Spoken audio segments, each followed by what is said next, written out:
Hello everyone. We have with us today Vice Chairman of Panipat Institute of Engineering Technology with us. Welcome, sir. Thank you. Sir, he's an industrialist turned into an educational motivator speaker, into an educational leader, into a management strategist, and with more than 22 years of experience in the industry, we are happy to have you with us today, and it'll be great to get some insights from you. It's my pleasure. My pleasure. Uh, starting with a brief about Panipat Institute of Engineering Technology. PITE was started in 2006 as a BTech institute, and today we are successfully running this institute for more than 15 years and having a great experience in the industry. It has a great alumni and a great professors to guide students in the institute. We welcome you, sir, and we would like to have some information about PITE from you as well before we start with a series of questions. Yeah, sure. First of all, good afternoon, everyone. So we started PITE with some kind of an objectives in the mind. Some kind of a vision was there. So since I was more from a textile industry, so whenever we used to visit, America or Europe, so we had to compete with China, and what kind of products we had at that point of time, so that has given us some kind of an what you say, some kind of an uh, thinking that Indian products are only taken where the Chinese don't produce or don't manufacture, right? So we were taking the leftovers kind of in business, what the China was not doing at that point of time.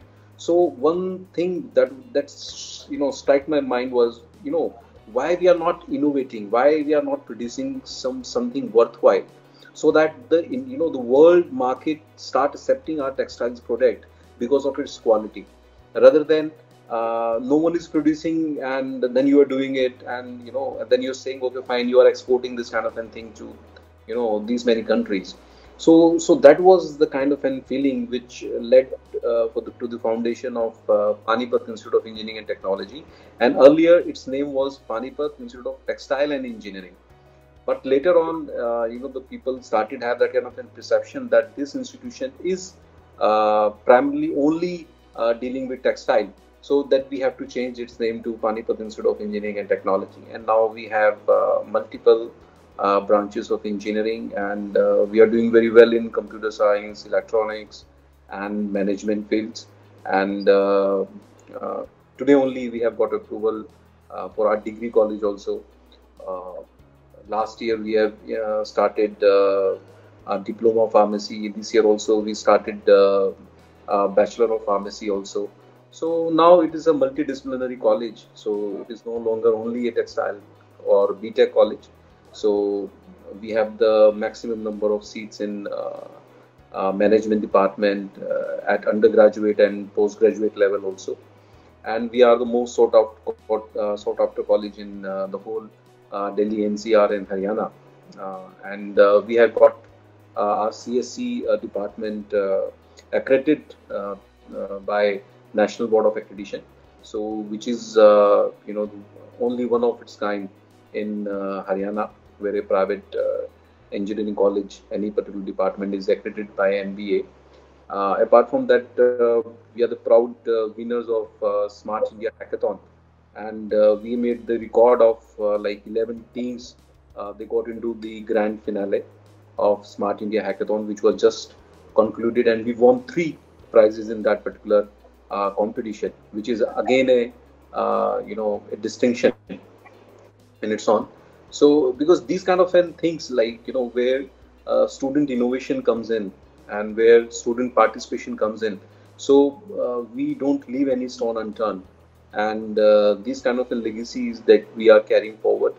And because every year some of the students they shine in the different areas, so that is the thing which make you feel proud, that what you have started is showing some kind of fruits, right? So so the taste of the fruits are the things which we are tasting now, and it has just started.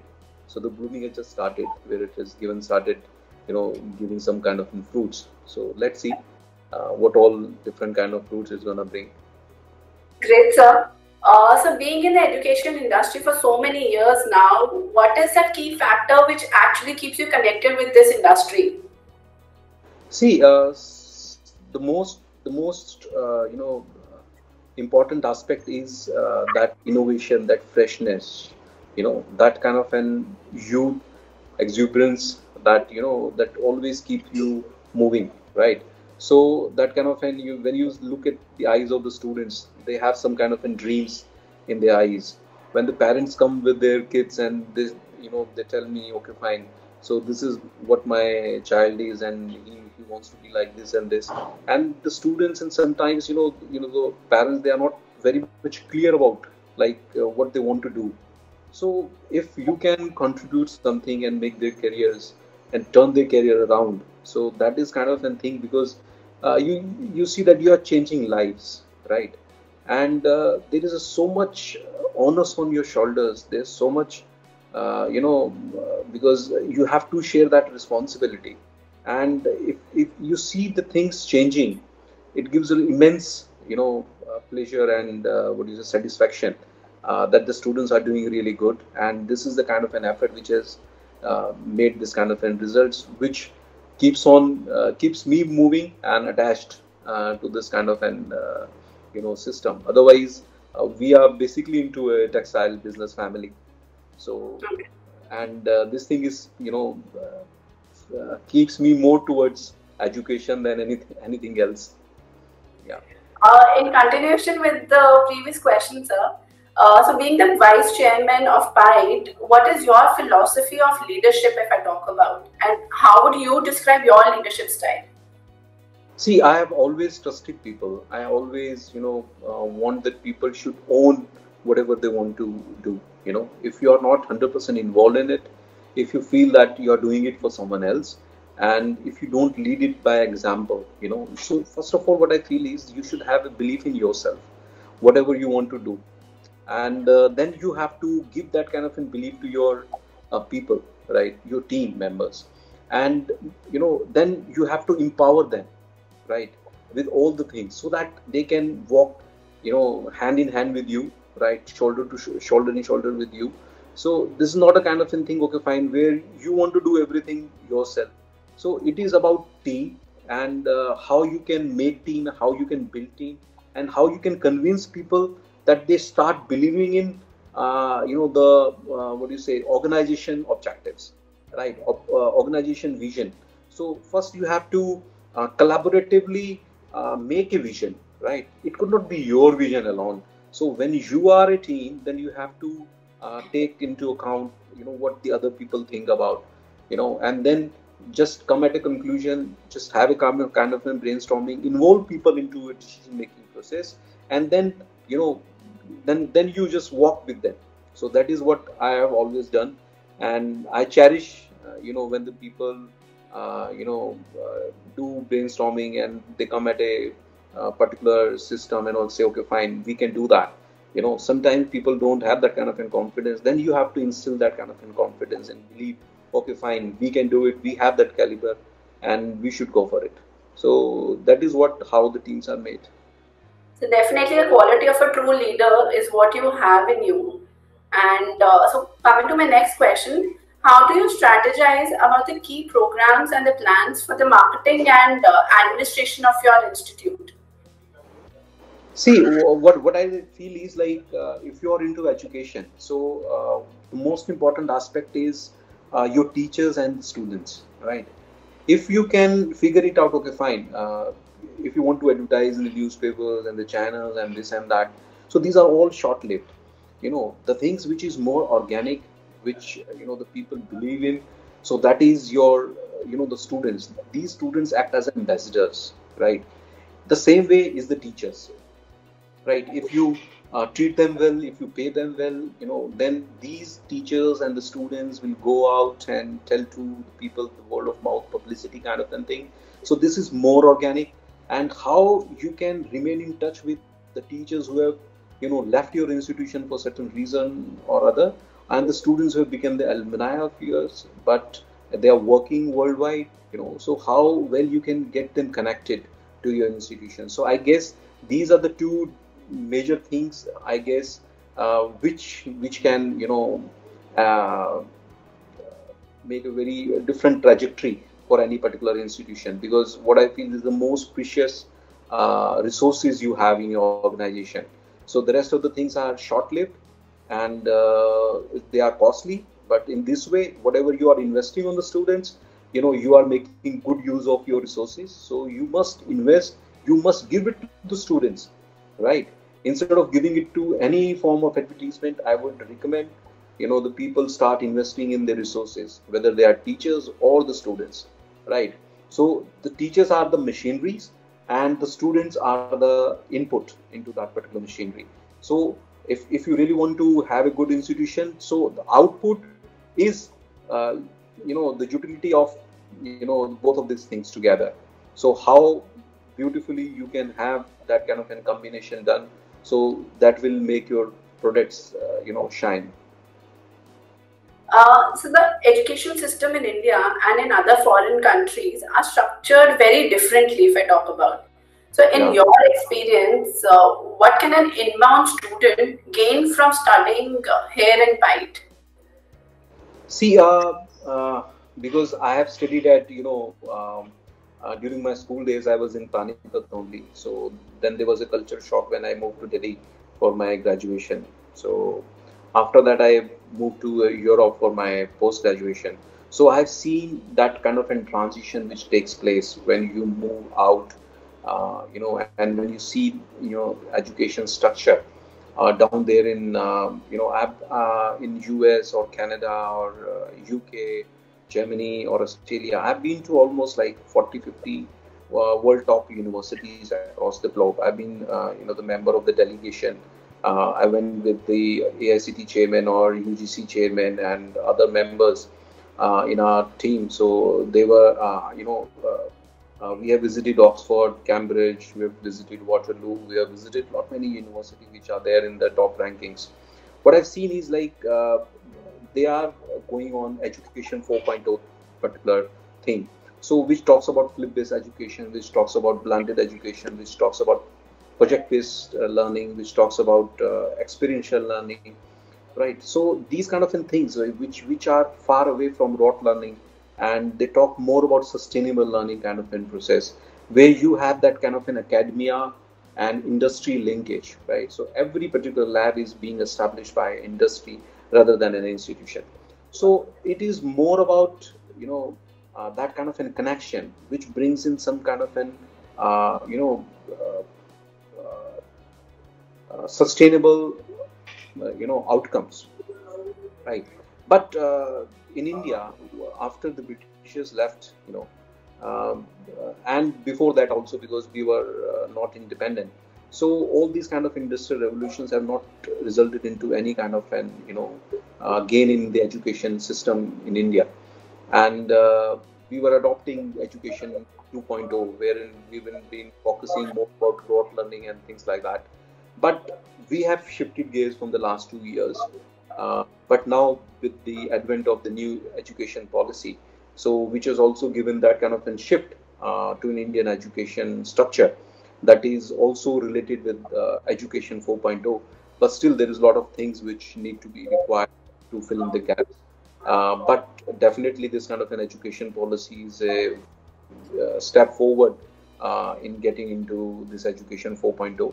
But as PITE, if we talk about, so we are very much there up to the world standards, wherein we have the automated video capture lecture systems. We have the learning management system, wherein we supply all the information and all the videos and all the lectures to the students before the class, right? So we don't make that, okay, fine, attending a class is a mandatory or compulsory kind of a thing. If the students have something more interesting, something which is more innovative, something which is more productive, and it is above the pace of what the other class is doing, so we give that particular student that kind of in space. Okay, fine, you can go and sit in the startup incubation center or any other center of excellence department, and you can do the way you want it to be, right?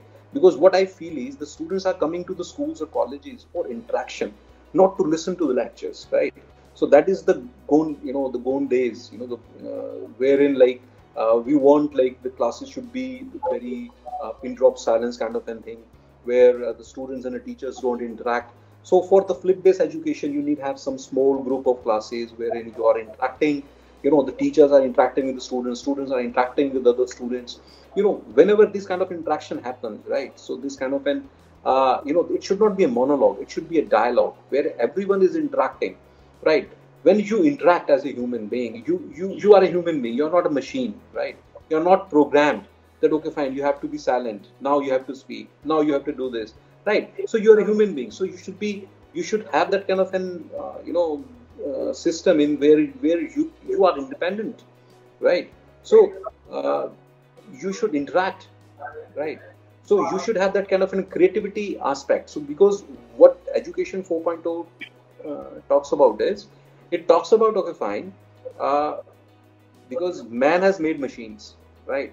Now these machines have become so capable because the human has made that machines, so that becomes AI enabled, right? So we can take certain roles of human being. So we don't want to make human beings robot in that process, right? So जो memorising करना होता है, जो आपको किसी भी curriculum के with in lines आपको पढ़ के जो चीजें बोलनी है, that computers and the machines can do better than the human beings.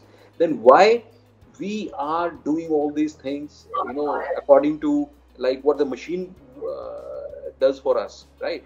So we need certain characteristics which are very unique to human beings, that are creativity, critical thinking, right? Out of the box thinking, innovation, right? Sustainability, understanding emotions, right? So we need to give them IQ, that is intelligent quotient. We want to give them emotional quotient. We want to give them social quotient, and of late we would like to give them spiritual quotient. So that's the advent of education 5.0. And I think that this kind of education system would be another gift to the world from India in times to come, because we were spiritually very rich when the foreign invaders came to India, and they destroyed everything about education what we had. That there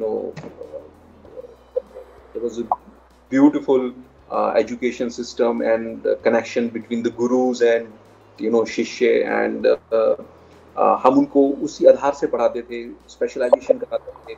individual के जो individual की capacity और capability होती थी उसके अनुसार we used to give them the assignments. जैसे किसी को गदा चलानी है तो गदा सिखाते थे, धनुष सिखाते थे.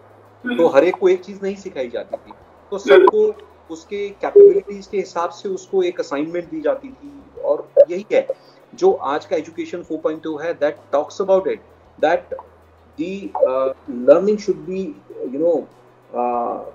that depends on the individual, what he or she wants to learn, and the web is the curriculum. So learning is more personalized, right? So you can learn it in a collaborative way, but the learning is more personalized in that particular approach. So, and the web is a curriculum. No one else decide what you want to read. So you have to decide what you want to read, right? And where you are good at, and where you want to be assessed, right? So this is what we are giving to the students. We are giving them that kind of freedom. So which is, what you said, the crux of PIET, and yeah. So having a very practical approach and a leadership style towards your curriculum as well. What are the best practices, if you talk about PIET, which you have in your curriculum, sir? See, we have given all that kind of freedom which AICT has given to us, right? We are adopting all these kind of freedoms, right? That we are giving all that kind of the BTech honors courses, that electives which they can choose, So we have that kind of a collaboration with all the industries, whether it is IBM or any particular universities abroad. So we have tie up with around 27 universities abroad, wherein the students can choose in, so that what kind of an foreign internship a student is interested in, and what kind of a professor he wants to get associated with. So all these kind of an flexibility and freedom is available with students at PIDE. So which makes it very unique in this particular area, because when we started off, we have this kind of an foreign internships, right, from the year 2008, right. So we are carrying on with that kind of and stuff. Now we have more than 27 universities in our associations and MOUs which are signed with them. So so the students are gaining that kind of international exposure as well, and that kind of a linkage towards that education 4.0 makes it really very different. Sir, any insights on how your institute can be more welcoming to students of different races and to different economic backgrounds?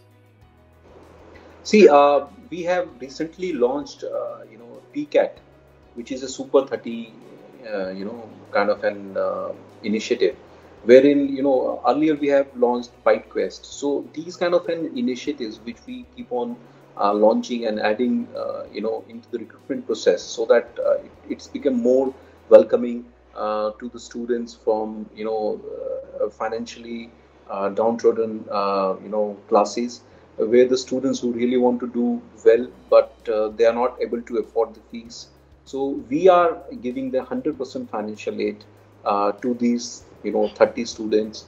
And we will be also sponsoring their international internships and whatever comes in between, right? So we want that the students who are that kind of an caliber, so that should be looked after well, and you must back these students, right? If you can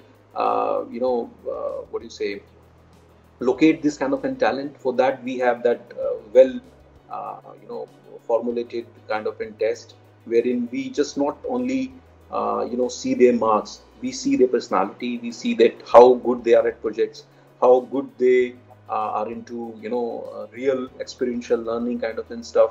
So what they have done to the society.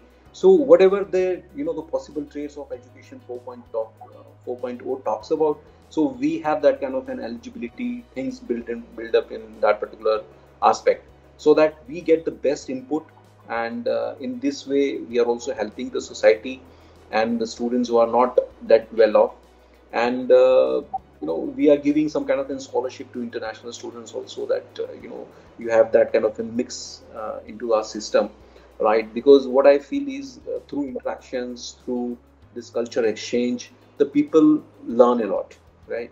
So if you just have students only from a particular locality or from a particular region, then I don't think so that learning is so versatile, and it is not that sustainable in nature. So if you want to live in the world, you must have a different taste, taste.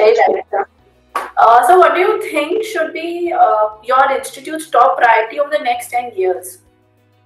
So I have always believe into why the people are job seekers, right? So I want and we are making into that the students became job provider instead of just job seekers, right? And for that you have to make them innovators. You have to make them, okay, fine, you have to believe in yourself, right? And you give them all that kind of an stuff which is required. So that's why we have made the biggest startup incubation center here at PIDE in the whole Haryana and Delhi NCR. So wherein we will be calling some industry people and to set up their labs and giving them the co-working spaces free of cost to these kind of industries. So only thing which we want in return from these industries is to facilitate that kind of an internship programs for our students, to give them that kind of an live projects, to make them understand what the industry wants, right? So these students can work hand in hand with the industry and can provide solutions to their problems, right? And this is how innovations takes place, right? once this innovation starts coming in, then no one can stop us reaching at the top, right? Because we cannot come at a good position in any country's ranking unless and until we start doing the things according to the industry 4.0 kind of a thing. We cannot cut copy paste kind of a thing from, and which we have learned it from some other countries, and we start doing it again. So we cannot come on the top. So if you want to be the top, you have to be innovator. You need to be on this. So our key focus would be in these innovation lines. So that's why we are having all this kind of an association with the mentors, with the industries. That's why our people, our students are more keen in innovations and doing the projects all the time. And we are giving maximum emphasis on this kind of innovation systems. Very inspiring and very motivating, sir. So coming to another question related to it. So when you started BITE, what was your vision to the institute, and has it evolved over the period of time, and how far have we reached towards implementing what we had thought about? See, when we were just thinking of like, okay, fine, we're going to have some education institution and to start with engineering college. So as I already stated, that it started with that kind of an idea that why don't we bring in some kind of a revolution in textile technology, right? So that we can train our human resources and we can compete with China. So that was a small thing that, that was only in a very small segment, that was in textile. But now it has taken a bigger shape, in that particular system, that you have to compete from the nation side, taking into account all the technologies and all the domains in particular. So the vision has, grown in abundance, and so has the institution and its departments over a period of time. So, I will not hesitate to disclose this thing when I used to, go from this, from Panipat to some other place in between. There was NC College, and it was a very big campus. When we started up with a very small building. So I was thinking, okay, fine, you have to make this much of big building, so for engineering and all, how you will handle the students and things like that. So but with time, with the passage, you come to know, okay, fine, if you have that kind of a belief in yourself, that, and if you want to do good for the students, and if you want to do good for your nation, right, then nothing is impossible. So, and all the good things come together, when you have a very valid reason. That valid reason here is upliftment of the students and knowledge and sharing of that particular knowledge, so that it can bring some good results for your country and humankind. Is there anything in particular which you want to share with the people who might not know something about BITE and some interesting facts about BITE? See, sometimes what happens is, people always think that, they start following that conventional way of looking at certain institutions when they go for searching for a college for their kids, or even the kids, if they are residing in a local system, they will always dream of going to some other place, right? So they would think, okay, fine, in Panipat you will not have that kind of an institution. But I tell you, the students are coming from Maharashtra, the students are coming from South also. So these are the kind of states wherein all these education institutions started very early, right? And in Haryana, this kind of a movement started in late 90s. So, and then we started off, so it was in 2005-6, right? So we were the 44th college in Haryana, but now we are ranked number 1 in Haryana. So, so there is some kind of a thing like, we are very aggressively moving towards, making some kind of a national, institution of national recognition. We are no longer a kind of an institution which is being recognized in the local domain only, like which is Panipat, Sonipat Canal and all that kind of a thing. So the people are started recognizing it from the south. They are starting recognizing from foreign countries as well. So because when you do good, so then you start writing some kind of patents and doing this and that. So some grants coming in from different areas, right? So you're starting making some kind of robbers, some this and that. some kind of sustainable outcomes are there which could be measured.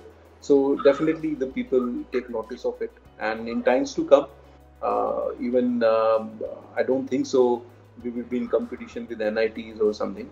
So we are looking ahead of that. So we want to compete at a international level rather than any kind of an competition locally.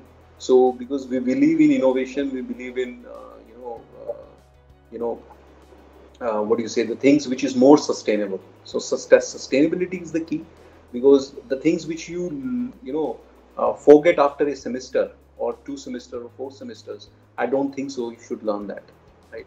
So instead you should invest your time in understanding new concepts which could be useful for you as an individual and as a country as a whole. Uh, Very rightly said, sir. Competition is just in your mind, and if you're sustainable, definitely you'll be able to achieve great glories in every aspect. So, what do you think is Pine's greatest strength, and at the same time, biggest challenge, or in the education system? If we see, what are the challenges which you face? See, the challenge is like, we are a private player, first of all. We don't have any support from the government, right? So, and there is no leveling field, for the, self-financing institution, so which are being governed by AICT, and then there are certain private universities. So there is no level field for these two players, so which are acting in the same domain. Because they can take admissions all through years, but we have some deadlines which we have to meet. Then there are not many different things which is happening, simultaneously. Because if you want to give some quality education to the students, but there is some regulation from the state fee authorities, then you have laws and rules to regulate you, but there is nothing which can, bring in the creativity, which can bring in more, functionality into the system. So I guess this new education policy, which has recently been implemented, so I don't know how much time it's going to take, how much time is going to take place so that it is implemented in practical aspect. Because then we will be going for autonomous status, so that we will have more functional autonomy and that kind of freedom, wherein we can do whatever we want to. And now if we want to educate people, we have that scarcity of funds, so that we can educate all the students and the parents about what these new courses are. And if you really want to do something, so please, like, if any viewer or any listener who is listening to this, so I would request, please don't waste your time, right? So if you want to do something, please do something in emerging technologies, because your nation needs you. Because the nation don't want to waste a single penny on anything which is redundant, anything which is of no use to the nation. So you can do whatever you want to do from any particular university or institution, wherever you want to go. But understand with this very particular thing, please don't waste your these 3 years or 4 years of education. Invest wisely wherever you go. Choose emerging areas, right? So these are going to give you more dividends, right? And our country requires them badly, right? Because there's always a talk, because the engineering colleges, all these education institutions are producing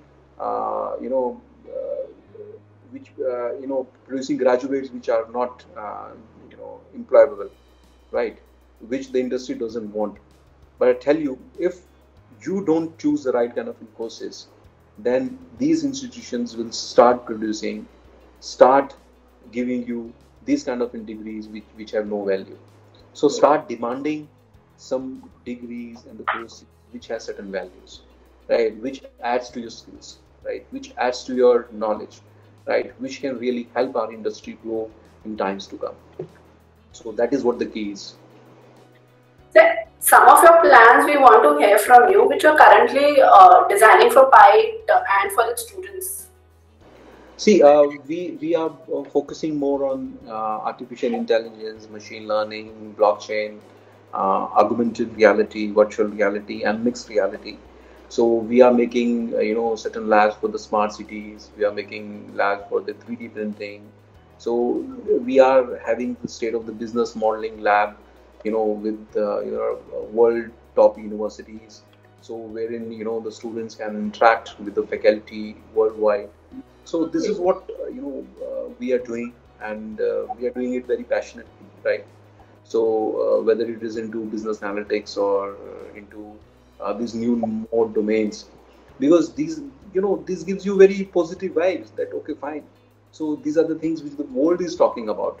When I recently went to Canada and I was there in University of Waterloo, I was carrying my prospectus with me. So it was 1.5 years back, and I was having that prospectus. If I have, I'll just show you. So this was the prospectus which I took 1.5 years back. So this was the last year prospectus. So it clearly shows that it is 4.0. The fourth industrial revolution has begun. So, and when I was there in the city, so there was a big hoarding of University of Waterloo, which was also showing the same thing. So I was very happy, when I met their president, the president of Waterloo University. I gifted this brochure to him. We are meeting the international standards. Yes. And I told him, okay, fine. You are also advertising the same thing as we are. So we are on the same page, right? So this is how, and that particular university, University of Waterloo, that is kind of a university which is very famous for innovations. Which is very famous for project-based learning. They have a very unique feature of co-ops, right? So wherein the students do three months, education in college, then they go for industrial training for 2 months or 3 months, then again college, then to work.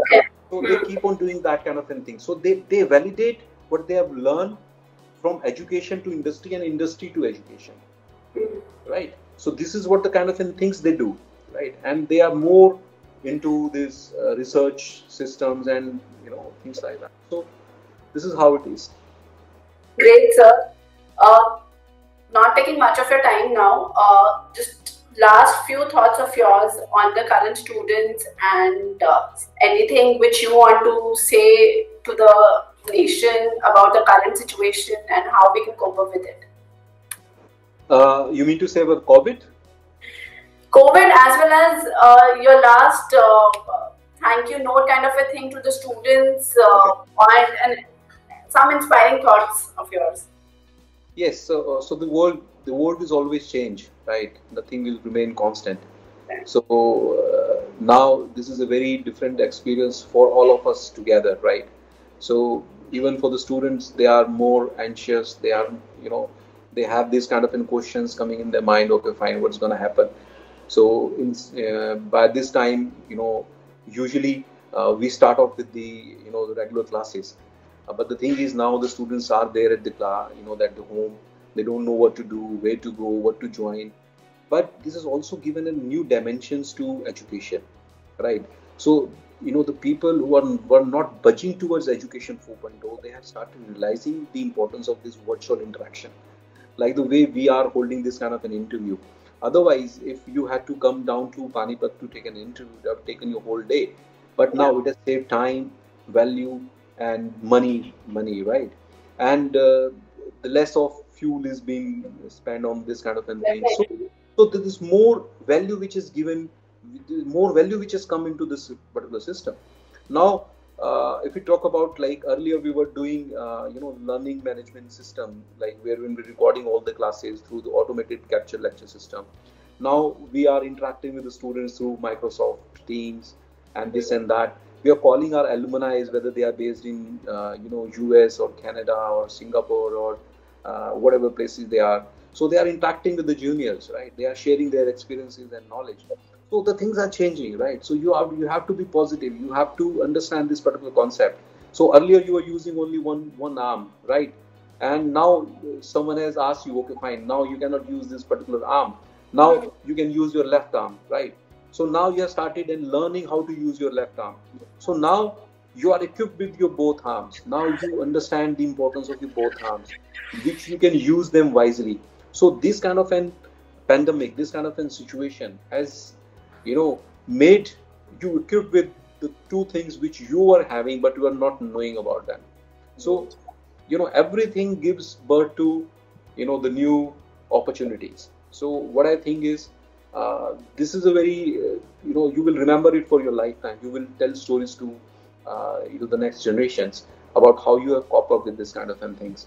So please don't waste your time, right? So there are not many things which are available virtually, which are available online, and many of these things are free of cost. So the things which were very costly, some time back, now they're virtually, having very negligible value, and you can have that kind of an experience, right? You can learn a lot, because the teachers and the students have learned together now.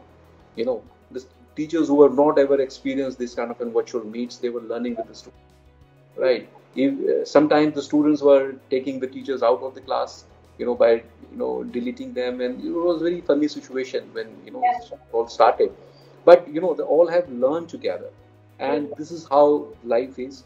So, and this is what Education 4.0 tells us, because that everyone has to be the co-learners, right? So you could be at a different stage or different levels, but you're going to be the co-learners, right?